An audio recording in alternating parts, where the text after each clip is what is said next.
C'est parti, bonjour à toutes et à tous, bienvenue à ce webinaire intitulé Le boom de la mobilité pour faire face à la pénurie des talents et à la transformation des métiers. Et ce matin, pour m'accompagner, je reçois Benoît Floutier de Layton et Paul Courteau de Neobrain. Bonjour Benoît, je vais te laisser rapidement te présenter. Oui, bonjour à tous. Donc moi je suis Benoît Floutier, je travaille chez Layton depuis une quinzaine d'années maintenant et j'ai eu la chance de rejoindre le service RH en tant que directeur du développement RH et Chief Talent Officer il y a maintenant 2 ans et demi, après une carrière sur le terrain en tant qu'ingénieur d'affaires, manager et directeur commerce. Voilà. Super, bonjour Paul. Bonjour Christophe. Du coup, en 2 mots pour me présenter, donc Paul Courteau, je suis le cofondateur et CEO de Neobrain. Avant ça, moi, j'ai créé ma première activité quand j'avais 16 ans pour accompagner les jeunes pour trouver le métier et les études qui leur correspondent. Et à l'époque, j'ai fait le constat que les métiers changeaient à vitesse grand V.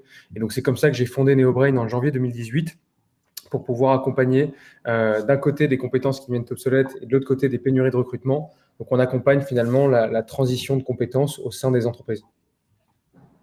Super. Alors ce matin, on va aborder les sujets suivants. On va démarrer par faire un petit point sur le contexte de la mobilité interne en France, quelques chiffres et puis quelques éléments de contexte. Ensuite, Benoît va nous expliquer un peu le mode de fonctionnement de son entreprise, la stratégie qui est mise en place.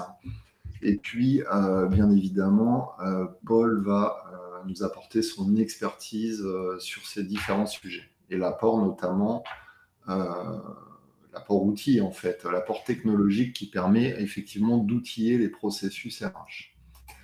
Pour démarrer, alors une réalité au niveau de la mobilité en France, un chiffre, 13% d'évolution de la mobilité interne en France entre 2019 et 2021. La mobilité interne en France, ça a toujours été quelque chose d'assez en retrait. Côté MyRH-Line, on avait fait une étude en 2016-2017 qui montrait que les stratégies de mobilité interne étaient quasi nulles au niveau de l'Hexagone.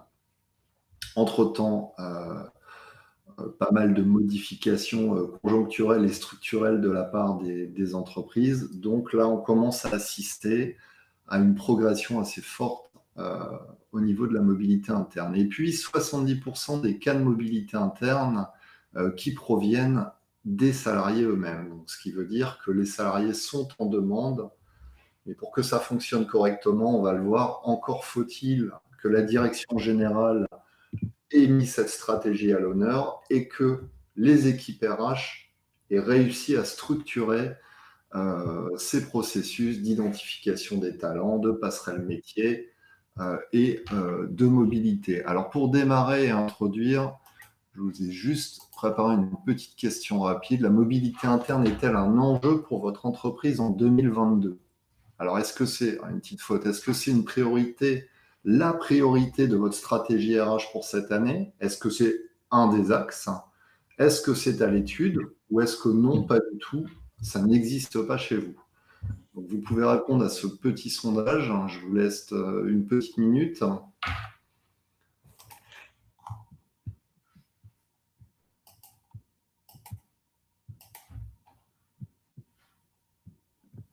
Sandrine me demande si le support sera envoyé à la fin de la présentation. Oui, Neobrain vous enverra le support à la fin de la présentation. Et puis, comme à l'habitude, vous retrouverez de toute façon le replay accompagné d'un rédactionnel, d'un résumé sur MyRH-Line d'ici demain.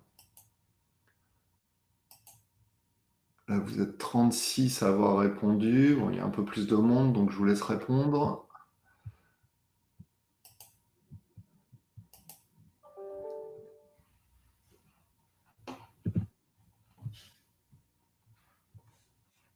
Bon, j'ai à peu près 40 personnes qui ont répondu.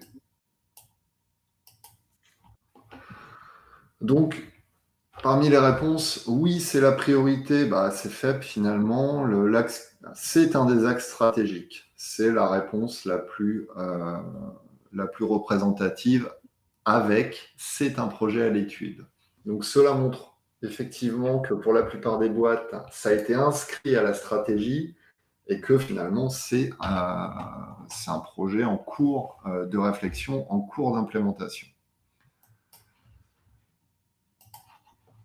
Alors, vers une plus grande responsabilisation des collaborateurs dans un contexte assez mouvant, hein. On est dans un contexte où les entreprises ont subi l'impact de la crise sanitaire, donc avec des bouleversements, du télétravail, du travail hybride. On met les compétences au cœur de l'échiquier, oui, parce qu'en fait, on assiste aussi à beaucoup de projets de transformation des métiers actuellement, à horizon 5 à 10 ans, donc on a des bouleversements au sein des entreprises qui créent des questions de détection des talents, rétention, d'employabilité des collaborateurs, de les maintenir dans leur job et de les accompagner dans la transformation des jobs futurs. Et puis, en troisième place, mais bon, c'est pas un classement, hein, vient également la problématique de digitalisation de la fonction RH et donc d'accompagnement de la fonction RH pour pouvoir adresser l'ensemble de ces sujets de la façon la plus, j'allais dire, productive possible et avec un maximum de clarté pour leur donner la meilleure vision possible pour appliquer leur stratégie. Je vais te repasser la main, Benoît, pour que tu nous expliques un petit peu le contexte Layton, les origines du projet. Donc, c'est à toi. Tout à fait. Merci beaucoup, Christophe, et bonjour à tous. En effet, chez Layton, ce projet est né finalement d'une conjonction de différents facteurs. Alors, en s'amusant maintenant, 2 ans après, on finit par dire merci le Covid, merci la pandémie de nous avoir forcés à nous réinventer et à mettre en priorité des sujets qui étaient importants mais jamais prioritaires. Et on parle là de digitalisation allez, j'allais dire à haute dose ou de digitalisation express. En fait, le début de la pandémie nous a forcés à mieux travailler à distance, de mieux piloter notre formation à distance avec la mise en place d'une plateforme de e-learning. Et puis finalement, on s'est rendu compte que ce serait bien qu'on ait au niveau du groupe un SIRH qui tienne la route. Et donc, on a fait un déploiement en Big Bang d'un SIRH. Et puis, en ayant déployé ce SIRH, on s'est rendu compte que finalement, c'était pas si simple que ça de remplir les cases du SIRH avec les postes, les fonctions, les emplois repères. Et que Layton, c'est une start-up de 25 ans. Donc voilà, ça veut dire que moi, quand je suis arrivé en 2007, l'entreprise avait déjà 10 ans. On n'était que 40 sur un seul site. On est aujourd'hui, 15 ans après, 2500, 2600 bientôt sur 12 pays, 32, bientôt 33 agences. Mais qu'au final, on s'est déployé avec en stratégie number one la croissance, l'acquisition de nouveaux clients, le delivery de nos missions. Mais finalement, tout ce qui était homogénéisation de pratiques, de postes, etc., ça n'a jamais été un sujet essentiel. Donc voilà, cette digitalisation express nous a forcé finalement à se poser la question de se dire maintenant, il faut qu'on y voit plus clair dans l'ensemble de nos métiers, de nos postes, et puis tout s'enchaînant, il va falloir qu'on regarde quelles compétences on associe à ça. Et il y a une très très forte demande en parallèle des collaborateurs de rendre transparent leur parcours d'évolution, les possibilités de mobilité qu'il peut y avoir, ne serait-ce qu'en France, mais aussi à l'international. Donc ça a été un deuxième axe fort, et on en parlera tout à l'heure, je pense. Et puis, on est aussi en pleine refonte de notre ADN du management chez Layton, et dans cette grande tâche qu'on a de mettre au diapason, alors en gardant un peu d'individualité évidemment, mais notre ADN managérial, eh bien, on souhaite, nous, RH, passer d'un service RH qui était très administratif à l'époque à un service RH beaucoup plus à même d'apporter des outils, de conseiller les équipes et donc les équipes de direction et de management, donc en mettant en place des comités carrière, des comités rémunération. Et donc ça, les outils qu'on est en train de mettre en place et qu'on a déjà déployés aujourd'hui, ils sont extrêmement précieux et font gagner un temps fou à l'ensemble de notre équipe de management pour préparer ces sujets-là. Ensuite, évidemment, ça aide les managers à pouvoir objectiver les évolutions et quand on dit qu'on sait qu'un tel peut évoluer ou qu'un tel peut être augmenté. Jusqu'à présent, c'était du ressenti. Alors bon, les managers étaient à l'aise pour l'expliquer, d'autres un peu moins. Maintenant, voilà, on met quand même en place des outils qui permettent d'avoir un référentiel commun qui est extrêmement précieux également dans le pilotage global de ces évolutions, de ces augmentations. Voilà, donc dans très grandes lignes, les enjeux qu'on avait, mais c'est vrai que je ne sais pas si on aurait pu avancer aussi vite si on n'avait pas été forcé de se réinventer là ces 2 dernières années. Ça, c'est une certitude.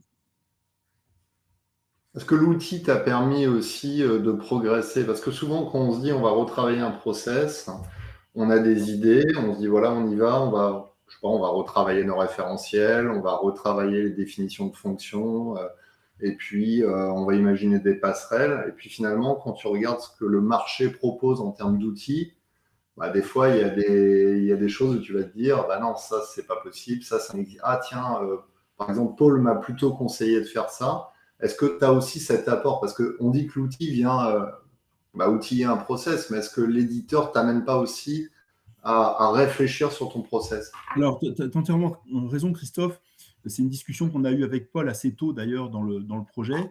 C'est que pour nous, c'est plutôt l'outil qui a fait nos process aujourd'hui. C'est-à-dire qu'on n'a pas cherché un outil qui s'adapte à nos process, c'était plutôt l'inverse. Et d'ailleurs, la grande surprise qu'on a eue quand on a commencé à travailler précisément sur les postes, les emplois repères, etc. Bah déjà, c'était pas partagé par tout le monde au sein des services RH et des différentes directions chez Layton. Parce que de quoi on parle quand on parle d'emplois repères chez nous? Comment on calibre tout ça? Donc, il y a eu un énorme travail d'homogénéisation et on va dire, de travail qui n'avait rien à voir avec l'outil, qui devait nous forcer, nous, en interne, à simplifier et mettre sur le papier ce que l'on voulait vraiment mettre en place. Et la grande difficulté, finalement, ça a été de mettre tout le monde d'accord sur ces sujets-là. Ça veut dire que chez nous, on a 3 grands pôles, par exemple, un pôle innovation, un pôle énergie, un pôle efficience. Et donc, évidemment, chaque directeur est persuadé, et certainement à juste titre, que ces consultants sont très particuliers, très précis, demandent des compétences extrêmement spécifiques, parce qu'un consultant qui va faire du métrage dans une usine, ce n'est pas du tout pareil qu'un consultant qui va réaliser un audit sur le financement, l'innovation d'une autre entreprise. On est d'accord. Et donc, chacun voulait que les compétences soient très précises parce que c'était très important. En fait, on a mis tout le monde d'accord en disant parce que la compétence de devoir maîtriser l'aspect technique et législatif lié à son poste suffit. Mais oui, parce que finalement, on sait ce dont on va parler derrière et chacun va bien savoir ce dont on fait. Donc, il y a eu un énorme travail d'aller-retour entre les directions, les RH et NeoBrain pour pouvoir harmoniser tout ça. On y est arrivé. Donc, comme quoi, on peut y arriver. Et moi, je suis tombé de ma chaise quand au début, on a finalement appris qu'on avait en France, pour 550 collaborateurs, quelque chose comme 295 types de postes différents, dont 170 étaient tenus par une seule personne. Et donc, voilà, il y a eu vraiment, au départ, avant de mettre en place l'outil, tout un nettoyage qui permet d'utiliser l'outil. Et ça a été extrêmement précieux, pas évident au départ, mais extrêmement précieux pour pouvoir non seulement avoir un outil qui finalement soit utile, parce que si c'est pour garder les 295 types de postes, on ne fait rien du tout. Ça n'a aucun sens. Mais on en est arrivé même au point où on avait des entretiens annuels et on avait 180 matrices d'entretiens annuels différents. Et on n'est pas 15 000. Hein, donc, on avait quasiment une fiche d'entretien pour 2 collaborateurs en moyenne. C'était ingérable. Derrière, on pouvait très difficilement en tirer des retours cohérents. Et donc, voilà, il y a vraiment ce gros travail qui a dû être fait, qui arrive à bout maintenant. Et on en est extrêmement content parce que finalement, on gagne sur plein de tableaux, on va pouvoir en parler après, mais que ce soit pour les managers, que ce soit pour les collaborateurs, que ce soit pour les équipes RH, y compris même pour les équipes finance, ça simplifie énormément le pilotage et la vision qu'on peut avoir de nos évolutions, de nos compétences, et donc, quand on parle de mobilité en interne, c'est extrêmement précieux pour les collaborateurs de pouvoir se comparer par rapport à d'autres types d'emplois repères qui peuvent leur sembler un peu éloignés de leur quotidien et qui, au final, ont on va dire des similitudes finalement assez évidentes. Et on s'applique au RH, d'ailleurs, ce principe-là. Moi, j'ai intégré au RH un consultant qui venait du pôle innovation, un consultant senior, qui va être aujourd'hui maintenant responsable du recrutement chez nous, et notre digital learning manager, qui est un consultant, enfin qui est un ancien consultant du côté énergie. Et finalement, les synergies se sont faites assez naturellement, alors que sur le papier, c'est pas forcément très, très net. Ouais. Alors du coup, les enjeux de la mobilité interne au sein de Layton, je pense que beaucoup de nos participants vont retrouver les mêmes. Mais déjà, on a un vrai sujet, nous, d'attirer et fidéliser les talents. Pourquoi ? Parce que alors, je sais qu'on est très, très, très nombreux à être sur des marchés extrêmement tendus. Pour recruter des business développeurs, pour recruter des consultants, c'est extrêmement compliqué. Donc, déjà, il faut qu'on puisse leur proposer dès l'offre d'emploi une vraie évolution, un vrai parcours. Et donc, on a mis en place une université interne qui s'appelle la Layton Academy, dans laquelle, justement, on travaille sur la montée en compétences des collaborateurs et surtout, on leur propose non seulement l'axe de progression classique, analyste, consultant confirmé, consultant senior, puis coach, manager, senior manager, directeur, bon, ce qu'on connaît très bien, le développement vertical. Et puis, on est très sensible aussi pour leur expliquer que finalement, les pas de côté sont extrêmement valorisants aussi, que ce soit dans d'autres régions, que ce soit dans d'autres pays, que ce soit dans d'autres business units. Et ça, on le matérialise aussi par ces fiches de poste, ces compétences associées et l'aide qu'on peut leur apporter pour faire ces fameux pas de côté. Donc ça les fidélise aussi parce que, évidemment, il n'y a pas un poste de manager pour toutes les personnes qui souhaitent évoluer. Hein. On connaît tous cette problématique. Si on pouvait nommer tout le monde manager, on serait très content, mais c'est un peu plus compliqué que ça.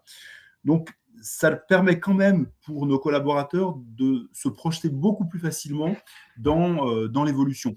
Et là, d'ailleurs, je souhaitais faire un bonjour à David Lévy-Thibault, je vois qu'il est parmi les personnes qui assistent à ce webinaire, qui nous aide beaucoup aussi sur la partie fidélisation des talents. Et quand on parlait de pouvoir bouger d'agence ou de pays, David nous aide à trouver de manière extrêmement pertinente des logements pour tous les collaborateurs qui doivent bouger avec femmes et enfants souvent. Donc ça fait aussi partie de cette fidélisation des talents, qui est de les aider à tout point de vue à pouvoir être mobiles en interne au sein du groupe. Alors, quand on parle d'engagement des collaborateurs, c'est sûr qu'un collaborateur qui connaît les sauts de compétences qu'il doit réaliser pour passer d'un step à l'autre ou d'un autre emploi repère, eh bien, ça nous permet, nous, au sein des RH, de pouvoir pousser la meilleure formation au meilleur moment. Et ça permet également aux collaborateurs de pouvoir connaître les efforts qu'il doit réaliser pour ces sujets-là. Et nous, ce qui est très précieux avec cet outil, c'est qu'on a non seulement le niveau de compétence en termes d'autonomie qu'a le collaborateur, mais également, et ça, c'était un peu une zone d'ombre chez nous, la motivation qui est associée à cette compétence. Donc, on peut avoir des gens qui sont extrêmement compétents et puis qui, au fur et à mesure du temps, perdent un peu en motivation, une routine s'installe. Et là, attention, on parlera plus tard de ces fameuses matrices, 9box, 12box, enfin, on les appelle comme on veut selon les différents niveaux qu'on a. Et là, on peut être aussi amené à avoir des pertes éventuelles de talent, même de haut potentiel, par une baisse de la compétence, de la motivation. Faire face à la pénurie des compétences, finalement, c'est le même sujet. Ça veut dire que sur des postes qu'on a du mal à pourvoir en externe, eh bien, on sait qu'on a des collaborateurs en interne qui sont prêts à continuer à se développer pour pouvoir aller occuper ces postes techniques, complexes ou rares. Ça répond à la question de Vincent qui dit comment identifiez-vous les compétences pénuriques et quelles actions avez-vous menées pour y faire face ? Alors, les compétences pénuriques, déjà, on le voit quand on a dans notre BP X collaborateurs à aller recruter pour piloter soit les ventes, soit le conseil. Et on voit très bien qu'en termes de recrutement, les niveaux ont complètement changé en l'espace de quelques années. Et quand je dis quelques années, ces 2 dernières années, il y a eu un vrai retournement. Ça veut dire que pour des postes de consultant innovation sur lesquels, quand on avait 25 postes ouverts, eh bien, on les pourvoyait dans l'année sans aucun problème. Aujourd'hui, avec les pratiques qu'on pouvait avoir jusqu'à présent, si on en trouve 5, on est très content. Donc, il faut trouver d'autres moyens, et c'est pour ça qu'on compte aussi beaucoup sur notre académie interne pour pouvoir finalement aller trouver des jeunes qui sortent d'école, qui n'ont pas forcément le niveau à 100% requis, et sur lequel on va pouvoir, nous, les former, les accompagner pour avoir le type de consultant qu'on souhaite. Donc voilà, il faut aussi qu'on se réinvente sur ces sujets-là, c'est ce qu'on est en train de faire, c'est pas évident, parce que ça prend du temps, il faut aussi beaucoup communiquer, il faut faire comprendre aussi les bienfaits de ces sujets-là. On a mis en place, nous, des contrats pro expérimentaux. Alors, ça a l'air idiot comme ça, parce que c'est juste un CDI classique avec un CERFA qui annonce que le candidat va être en contrat pro expérimental, mais il a fallu l'expliquer. Ça a été un drame pour certains qui étaient trop contents de sortir d'école, de se retrouver officiellement en contrat pro. Alors, il fallait expliquer, non, c'est quelque chose d'administratif, tu as un vrai CDI, tu es un collaborateur comme les autres. Mais voilà, il faut faire attention aussi à la façon dont on présente les choses. Et pour certains qui sont très fiers d'enfin avoir fini leurs études, hop, leur remettre un contrat pro sur le contrat, c'est pas souvent évident ou très valorisant, alors que nous, on pense que c'est très valorisant. Parce que l'académie, c'est un CFA, en fait. Hein. Oui, c'est pas vraiment un CFA interne, c'est plutôt une manière d'accompagner les candidats sur un an, sur lesquels on s'oblige à donner un volume de formation, d'accompagnement extrêmement précis, extrêmement détaillé, et ça, c'est validé par les OPCO, et sur lesquels tout le monde est gagnant, parce que le candidat, lui, monte en compétences très rapidement, et puis l'entreprise peut toucher jusqu'à 12 500 € d'aide grâce à ces contrats pro expérimentaux. Donc, tout le monde est gagnant, mais il faut que le candidat accepte de rentrer en contrat pro expérimental, ce qui n'est pas toujours évident à communiquer. Néanmoins, ce n'est pas vraiment le sujet aujourd'hui, mais enfin, c'est un peu le sujet quand même, parce qu'en termes de mobilité interne, moi, j'imagine la mobilité dès l'embauche, finalement. Ouais. Il faut être dans ce minding de se former, pouvoir évoluer, et surtout pouvoir être très souple dans ce qu'on a. Et là, Christophe, ce qui est important, c'est qu'on a eu un nouveau projet d'entreprise qui a été présenté à l'ensemble des collaborateurs au mois de septembre. Et un des 5 grands points clés de ce projet d'entreprise, c'est de rendre acteur le collaborateur dans sa carrière. Donc, ça veut dire que nous, au RH, mais la direction générale également, les directions de pôle, travaillons énormément sur la façon de rendre presque autonome chaque collaborateur dans le pilotage de sa carrière. Et moi, on le dit depuis des années, mais ceux qui réussissent le mieux chez nous, et c'est le cas dans toutes les autres entreprises, sont ceux qui osent aller proposer de nouveaux postes, des postes qui n'existent pas, de faire une sorte d'audit interne personnel sur dire, voilà, moi, qu'est-ce qui m'aurait manqué au moment où je suis arrivé chez Layton? Qu'est-ce que je peux proposer? Et notre oreille est toujours extrêmement attentive à ça, et beaucoup de postes ont été créés suite à des idées remontées par des commerciaux seniors, des consultants, etc. Alors, on a cette chance quand même d'être passé de 50 à 2700 collaborateurs en l'espace de 15 ans. Ça ouvre des possibilités aussi, hein, évidemment, on ne va pas se le cacher, mais c'est vraiment un minding qu'on pousse et qui fait partie de notre ADN. Bon, je t'inviterai à un prochain webinaire sur l'entreprise apprenante. Avec plaisir. Mais c'est exactement ça, en fait. Et ça répond parfaitement à la question qui était « Quelles actions menez-vous pour faire face à la pénurie des talents ?» Une des solutions, effectivement, c'est, comme tu le fais chez Layton, de proposer une formation en entrée de parcours directement dans l'entreprise. Et on avait des questions ensuite pour savoir si l'académie était ouverte à tous les collaborateurs. J'imagine que oui. Alors, évidemment que oui. En fait, la jeunesse de cette académie, ça a été au départ la plateforme de e-learning qu'on a déployée avec 360 Learning. On l'a appelée Layton Academy. Puis ensuite, Layton Academy, ça a été le nom de tout le service formation. Et puis ensuite, Layton Academy, l'an dernier, on a créé une entité juridique spécifique Layton Academy qui a été labellisée Calliope là récemment. Ce qui veut dire qu'aujourd'hui, on a vraiment une structure qui est beaucoup plus facile à piloter, on va dire, que ce soit en interne, mais également en externe. Ça veut dire qu'aujourd'hui, pas mal de nos consultants utilisent cette Layton Academy pour pouvoir faire de la formation pour leurs clients. Donc, on élargit un peu le spectre, mais bien entendu, notre Layton Academy étant aussi le service compétences et formation interne, eh bien, on travaille sur la montée en compétences de nos collaborateurs et également ceux qui veulent changer de métier. Oui, tout à fait. Ça marche.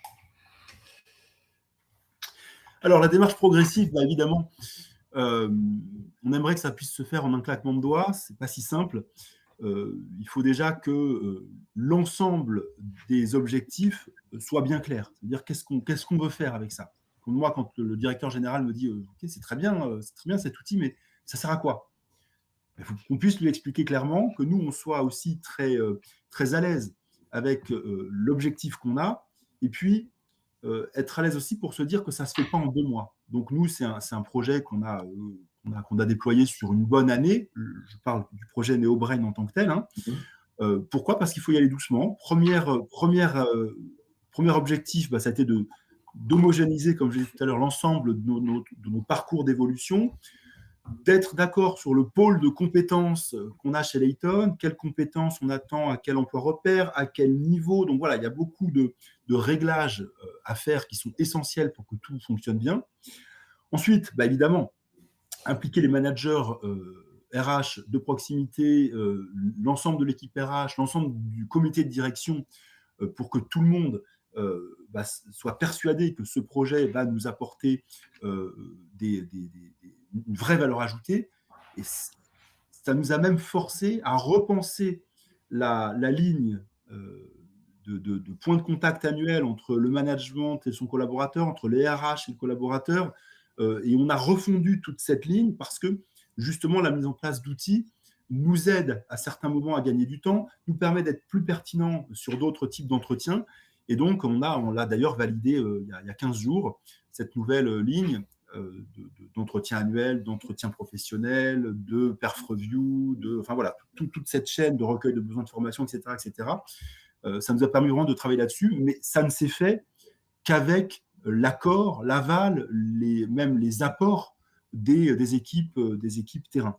Alors, une question, tu dis entretien annuel, entretien professionnel. J'imagine que quand tu déclenches une mobilité, tu n'attends pas l'entretien annuel pour le décider. Il y a d'autres entretiens intermédiaires qui permettent de réévaluer soit le potentiel d'un collaborateur, soit son parcours dans l'année. Alors, la grande règle qu'on se donne et qu'on essaye de suivre, c'est d'avoir l'ensemble des évolutions au mois de juillet. Nous, on est en exercice décalé. Ça veut dire qu'on commence notre année au 1er juillet. Donc, ça veut dire que c'est le moment sur lequel on a 90% des évolutions. Alors après, évidemment, en cours d'année, il peut y avoir des besoins ponctuels, des BU qui grandissent, des managers qui partent, etc. Et donc, on a également des soutenances en cours d'année. D'ailleurs, j'en ai une à 13h15 là, qui arrive, une soutenance pour des collaborateurs qui peuvent évoluer en dehors de cette date vraiment sur laquelle on insiste fortement. Donc voilà, on reste souple, on met un cadre et puis on a toujours cette souplesse qui permet quand même de pouvoir avoir des soutenances en cours d'année, évidemment. Ça marche. Voilà, et puis pour les KPI du projet, évidemment, nous, on vient de terminer le projet, donc les KPI, on va les voir là dans les mois et les années qui viennent. Et évidemment, on voit déjà une forte augmentation des mobilités en interne, des personnes qui comprennent beaucoup mieux les attendus d'un poste à l'autre. Et puis, on espère que ça va avoir un fort impact aussi sur le turnover. Je pense que des collaborateurs qui partent parce qu'ils sentent qu'ils n'ont plus de possibilité d'évolution, vont se rendre compte que finalement, s'il y en a, pas celles qu'ils imaginaient, mais qui sont tout aussi valorisantes, voire intéressantes, parce que moi, je fais partie de ceux qui sont persuadés que quand on change de métier, ou en tout cas de business unit tous les 3 ou 4 ans, c'est extrêmement favorable intellectuellement dans la projection qu'on peut avoir dans l'entreprise. Donc, nous, c'est quelque chose qu'on pousse et je pense, on va pousser de plus en plus pour les collaborateurs. Ça marche, merci Benoît. Avec plaisir. On va laisser un peu la parole à Paul, qui nous écoute religieusement depuis tout à l'heure. Je bois les paroles de Benoît. Mais donc, effectivement, l'enjeu, comme le Benoît le mentionnait, le référentiel de compétences, c'est une base importante parce que finalement, la compétence devient une nouvelle monnaie d'échange. Donc, elle facilite le transfert d'une compétence d'un emploi A à un emploi B. On entend souvent, et ce qui est normal, est-ce que c'est pas compliqué? Est-ce que c'est pas une usine à gaz? Comment est-ce que ça se maintient? Et c'est des questions qui sont très importantes avant de s'engager dans ce type de démarche. Finalement, aujourd'hui, il y a 3 grandes étapes à passer pour construire ces fameux référentiels emploi et compétences. La première étape, c'est de cartographier ces emplois. Donc souvent, on part, comme Benoît le citait, d'un ensemble de postes où on a souvent quasiment un poste, une personne. Et avec cet enjeu d'être capable de les réagréger parfois en emplois pour donner des cibles un peu plus lisibles, un peu plus claires. Ces emplois, ils sont forcément toujours un peu généralistes. Et en fait, on le sait qu'aujourd'hui, ces emplois représentent 60, dans le meilleur des cas 70%, des compétences communes mobilisées par les salariés. Ça, c'est un point important. La deuxième étape, une fois finalement qu'on a constitué et défini ces emplois, c'est d'identifier les compétences et de les rattacher aux emplois. Donc, quelles sont finalement les 10 ou 15 compétences clés attendues sur chaque emploi. Donc, on voit grosso modo, il ne faut pas aller plus loin que 10 ou 15. Au-delà de ça, ça devient des complexes, ça devient des ensembles beaucoup trop complexes pour que le salarié se positionne, pour que ce soit lisible pour le manager et pour que ça permette à l'équipe RH de mener des actions concrètes. Et enfin, la dernière étape pour constituer ce référentiel, c'est cette cotation, cette normalisation du référentiel pour déterminer quel est le niveau attendu sur chaque compétence dans l'emploi, mais aussi quelles sont les compétences les plus critiques, quels sont en bon français les must-have et les nice-to-have. Et ça, c'est un point majeur parce que c'est ce qui permet, une fois qu'on a cartographié les compétences en interne, de prioriser les actions de développement en fonction des gaps de compétences sur justement des compétences critiques pour la stratégie de l'entreprise. Alors, question juste pour contextualiser, Benoît, ce référentiel, une fois qu'il est prêt, comment tu le mets à jour? Alors, le but, c'est quand même qu'il ne soit pas mis à jour tous les mois, parce que ça met déjà assez de temps pour qu'on puisse se mettre d'accord avec l'ensemble des équipes pour voir ce référentiel. Alors, je sais qu'il fallait qu'on ait entre 10 et 15. De temps en temps, on en a eu 18 parce qu'on ne pouvait pas enlever ces 3 compétences qui étaient essentielles. On n'a pas su descendre en dessous de 15 en général. Vous voyez, on a une quinzaine. Juste pour répondre à la question des emplois repères, pour vous donner un exemple concret, pour les consultants, par exemple, on avait le consultant National Taxis Sud-Ouest, le consultant Local Taxis Nord-Est, le consultant Financement l'Innovation Junior Sud-Ouest, le consultant, etc., etc. En fait, on s'est mis d'accord, on a un consultant junior, un consultant confirmé, un consultant senior, et ça, c'est l'emploi repère. Maintenant, le poste, on peut toujours l'appeler consultant National Taxis Nord-Est et telle ville. On peut mettre ce qu'on veut derrière. Maintenant, c'était des ensembles qui n'étaient pas gérables. On les a homogénéisés dans des sur-ensembles, des méta-ensembles beaucoup plus faciles à piloter.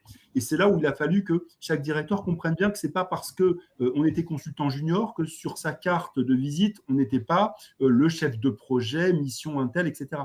C'est 2 choses qui correspondaient, mais l'un ne remplaçait pas l'autre. Voilà. Et donc, il a fallu aussi avoir cet accompagnement-là.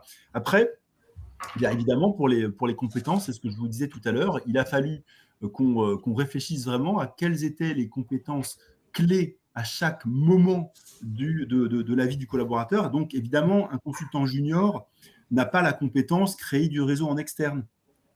La compétence créer du réseau en externe, c'est à partir du consultant senior, voire du coach, qui, eux, ont dans leur métier vraiment à gérer cette compétence de création de réseau, etc. Donc voilà, à chaque grand type de compétences, on les a sélectionnés et ensuite, on s'est dit, ben voilà, quand on est consultant senior, cette compétence créée du réseau en externe, on doit être un peu en dessous d'autonome, on doit être encore accompagné. En revanche, quand on devient directeur, là, on est non seulement autonome, mais on est expert sur cette compétence.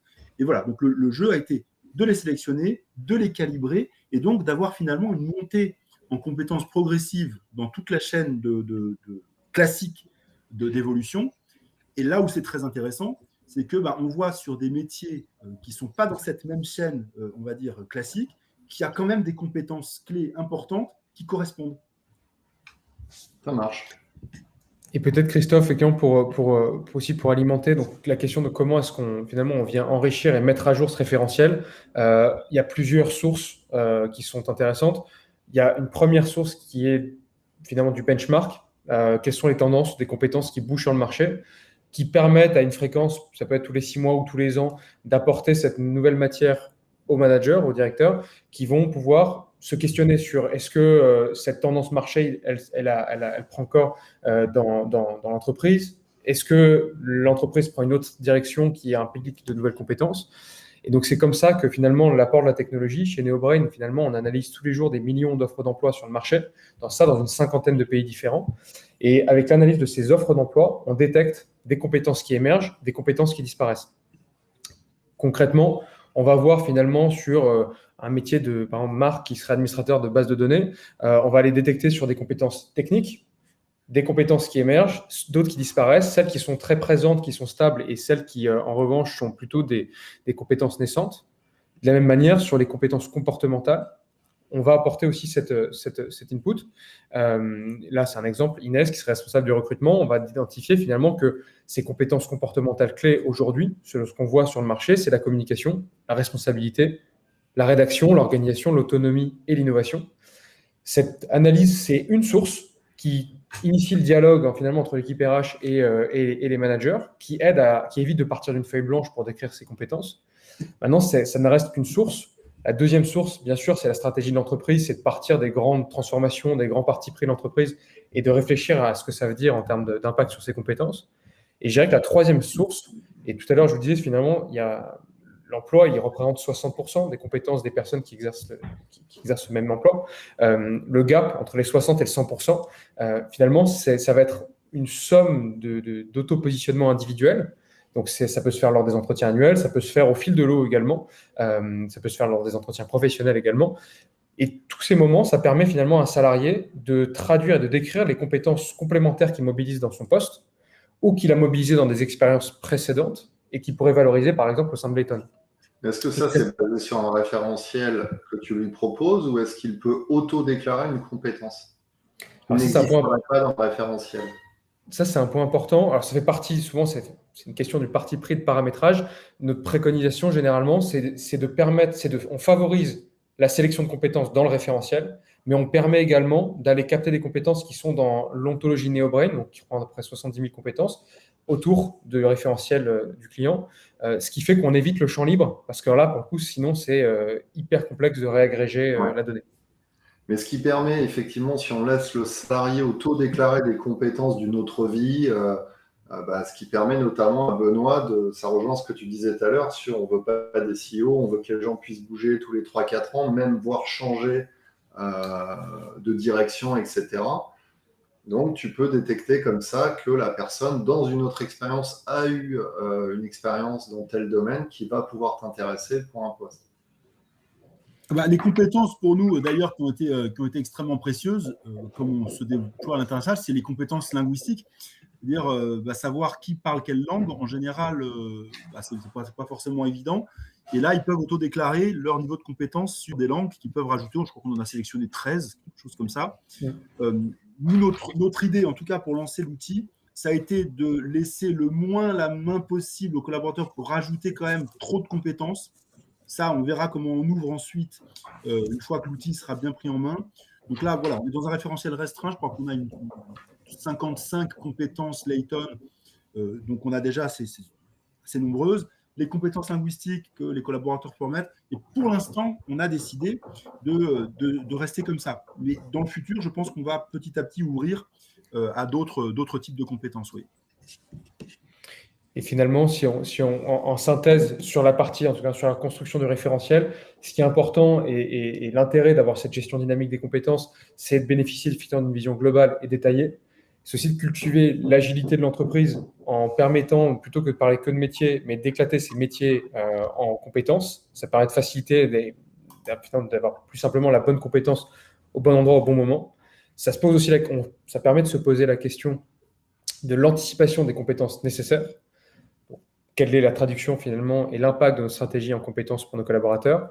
C'est de les rendre acteurs du référentiel parce qu'on peut de manière montante une fois qu'on ouvre ce référentiel à une base externe, identifier des compétences que 30%, 40% des salariés qui exercent le même emploi auraient déclaré, ce qui facilite aussi une mise à jour montante du référentiel pour s'assurer qu'il reste concret et terrain. C'est aussi la possibilité d'harmoniser la nomenclature d'emploi pour faciliter une gestion transversale de la mobilité. Et c'est un outil de fidélisation pour engager les collaborateurs en leur donnant de la visibilité aussi sur les parcours de carrière disponibles au sein de l'entreprise.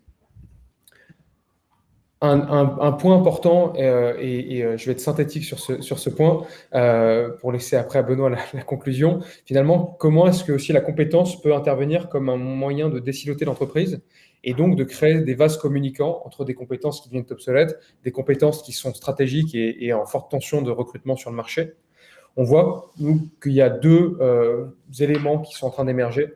Le premier, c'est ce qu'on appelle en bon français la talent marketplace. Donc l'enjeu, c'est donc de rendre visibles ces profils de compétences d'abord pour les équipes RH, puis éventuellement pour certains managers, parfois de manière anonymisée, pour permettre d'identifier qui peut correspondre à un projet, qui peut correspondre également à un poste ouvert à la mobilité interne, avec un point majeur, et Benoît, tu en parlais tout à l'heure, c'est le fait de tenir compte de la motivation. Parce que finalement, les compétences maîtrisées, combien de personnes maîtrisent telle compétence, c'est une information précieuse, mais qui n'a de valeur que si on sait que les gens ont envie de la mobiliser. Surtout à un moment où on sait qu'on a des enjeux de rétention très importants. Et donc, nous, c'est pour ça que c'est vraiment les deux facteurs sur lesquels on évalue chaque compétence, le niveau de maîtrise et le degré de motivation, ce qui nous permet d'identifier les compétences que les salariés souhaitent capitaliser, celles sur lesquelles ils souhaitent se développer et celles sur lesquelles ils ont beau avoir un expert, ils n'ont plus du tout envie de les mobiliser demain. Le deuxième élément qui est en train de se développer, c'est ce qu'on appelle le Strategic Workforce Planning. En quelques mots, le Strategic Workforce Planning, c'est un moyen pour l'équipe RH de traduire la stratégie de l'entreprise en hypothèse d'effectifs et de compétences qui permet finalement de planifier à 1, 2, 3, parfois 10 ans les hypothèses et les trajectoires de l'entreprise et de visualiser où est-ce qu'il y aura des écarts entre l'attrition naturelle des équipes et les besoins nécessaires. Et donc ça permet d'avoir une vision, et maintenant on parle de plus en plus même de tactique workforce planning, donc qui permet de traduire une vision un peu stratégique en une vision très opérationnelle. Et c'est comme ça que finalement le strategic workforce planning permet de planifier les mobilités internes. Et pour terminer finalement un point important de cette gestion des compétences liées à la mobilité interne, c'est de pouvoir individualiser l'accompagnement des salariés. On s'est rendu compte nous, très vite que les grands groupes souvent sont très à l'aise pour gérer du collectif, ont parfois plus de difficultés à gérer les spécificités individuelles. Et c'est pour ça que c'est intéressant dans une entreprise comme Layton qui font le pari d'aller jusqu'aux collaborateurs, donc d'ouvrir ce type d'interface de gestion des compétences aux salariés pour permettre de tenir compte de ses compétences, de ses appétences, de ses contraintes et d'être capable de proposer finalement à chaque salarié le parcours le plus adapté dans l'entreprise en tenant compte de la stratégie, bien sûr, et de ses ressources. Donc finalement, les trois facteurs, s'il y avait trois messages à retenir, ce serait un parcours de formation adapté aux enjeux de chaque collaborateur, donc de relier la compétence aussi à la formation. C'est pour ça que NeoBrain et 360 Learning, par exemple, on est très proches et on a pu créer ces liens. Le deuxième, c'est de donner cette visibilité aux opportunités et aux postes ouverts en interne, en commençant, et ça c'est notre suggestion, à parler de métiers ou d'emploi repère avant d'ouvrir juste pour les postes, avant d'ouvrir les postes ouverts à la mobilité interne. Parce que les métiers aident à inspirer les salariés sur des trajectoires de carrière. Et après, les postes vont permettre aux salariés de concrétiser et d'opérationnaliser finalement leur mobilité. Et le dernier, pour nous, c'est un point vraiment important, c'est les outils de pilotage. Souvent, les managers peuvent se poser la question de dire mais qu'est-ce que va m'apporter finalement ce pilotage des compétences? Et c'est un point vraiment clé, que le manager soit embarqué dans ce processus. Un bénéfice, en tout cas principal, le bénéfice principal, je pense que les managers peuvent en retirer, c'est d'avoir des outils de pilotage qui les aident à savoir qui et par où démarrer finalement, où mettre son effort. On sait que les managers sont sursollicités, donc qui développer, sur quelles compétences et à quel moment pour faciliter l'atteinte des objectifs de l'entreprise. Et le dernier point, effectivement, c'est de rendre ça visible. Là, c'est un exemple, vous avez quelques écrans, mais qui illustre finalement le livrable et ce qu'on construit avec Benoît depuis effectivement plusieurs mois. L'enjeu, c'est donc de responsabiliser les collaborateurs, de les rendre acteurs de leur parcours et de leur carrière, qui est pour nous un facteur clé de succès dans l'amplification de la mobilité interne. en présentant des métiers et des familles métiers qui permettent de projeter le salarié, d'identifier, de tenir compte de sa motivation, de comprendre aussi quels sont les gaps, quelles sont les compétences sur lesquelles je peux capitaliser et quelles sont celles à développer, et de pouvoir se projeter derrière sur les étapes suivantes. Si je vais dans cette direction, quelles pourraient être les étapes futures pour moi? Et Benoît, ou Christophe, je vous relaisse la parole pour peut-être parler de l'impact et des résultats. Qu'est-ce que ça... Exactement. Benoît qui va nous présenter ça. Alors, nous, on l'a déployé il n'y a pas longtemps, mais c'est vrai qu'on a déjà vu une amplification de l'ordre, enfin, même plus de 60% aujourd'hui des mobilités en interne. Pourquoi? Parce qu'on part de loin. C'est quelque chose qui était peu ressenti par les collaborateurs qui ne voyaient que l'évolution classique. Du coup, là-dessus, rien que dans mon équipe, là, ces derniers mois, j'ai 2 collaborateurs qui m'ont rejoint et qui viennent d'autres BU. Donc, on s'applique à nous-mêmes ce qu'on veut promouvoir pour l'ensemble des collaborateurs, mais on a eu plein d'autres qui ont changé et de BU et de région, qui ont changé de pays. Enfin, voilà. Il y a une dynamique qu'on n'avait pas du tout avant la mise en place de cet outil. Et puis, on se rend compte aussi, alors non seulement on a une augmentation des offres pourvues en interne, mais aussi on a une augmentation des offres en interne. Donc là, il y a un vrai double effet qui est de dire non seulement il y en a plus, parce que les managers comprennent mieux les impacts qu'il peut y avoir et que s'il n'y a personne dans leur équipe ou dans leur ligne hiérarchique qui peut évoluer, et bien il y en a peut-être chez les équipes d'à côté. Et ça est vraiment beaucoup plus rentré dans les mœurs aujourd'hui. Donc non seulement il y a plus d'offres en interne, mais en plus, les collaborateurs y répondent plus. Donc ça, c'est top. Et pour le reste, voilà, on verra après sur la partie mobilité, on commence juste à toucher du doigt cette partie-là.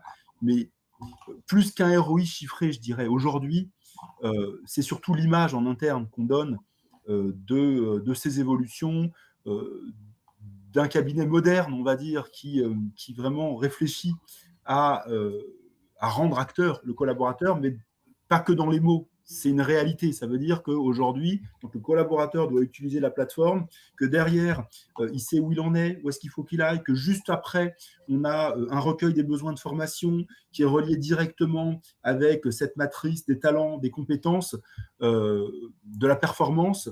Eh bien, on a des outils qui n'existaient pas aujourd'hui chez nous. Donc, on le faisait un peu de manière artisanale. Je ne dis pas qu'on ne faisait rien du tout, mais c'était beaucoup moins objectivé que ce qu'on peut mettre en place aujourd'hui. Et ça, c'est vraiment favorable pour tout le monde. Donc non, on a gagné surtout en image, en performance, en qualité. Et ça c'est un énorme gap qu'on a pu réaliser ces derniers mois, oui. Tu as tout dit. Et puis, bien évidemment, on a tout dit. Mais après, juste pour conclure, on avait un projet d'accompagnement des hauts potentiels, etc. On ne savait finalement pas ce que c'était chez nous, hauts potentiels. On ne savait pas comment les cibler, comment les accompagner, etc. Et un des sujets, c'est que le sujet hauts potentiels qu'on avait en tête depuis longtemps a été complètement traité avec l'ensemble du projet, et c'était une des facettes du projet qui finalement, et on s'en est rendu compte en déployant la solution, c'était pas que un sujet de pilotage des hauts potentiels, c'était bien plus large que ça, et qu'on a répondu à ce sujet des hauts potentiels en répondant à 100 autres sujets en même temps qu'on n'avait pas forcément pu détecter avant le déploiement de la solution. Ça, c'est précieux. Super. On va conclure ce webinaire. On a légèrement débordé, mais c'était... mais on est bavard, c'est pour ça. Très intéressant. Je vous ai mis dans le chat un lien, parce que bien évidemment, j'imagine que ça a grandement suscité votre intérêt. Donc, si vous voulez une démonstration de la solution, vous avez le lien pour la demander. Vous pouvez également contacter Paul via LinkedIn, sans problème, il vous répondra. Benoît, s'il a un peu de temps pour vous répondre, si vous avez des questions. Mais avec grand plaisir. Non, vous pouvez me contacter avec grand plaisir aussi. Je pourrais vous partager un peu notre retour d'expérience. N'hésitez surtout pas. Merci à tous les deux. Merci Paul, merci Benoît. Avec grand plaisir. Merci à tous. On diffusera le replay de ce webinaire demain sur MyRH Line. Je vous souhaite une excellente journée. Merci beaucoup. Au revoir. Au revoir.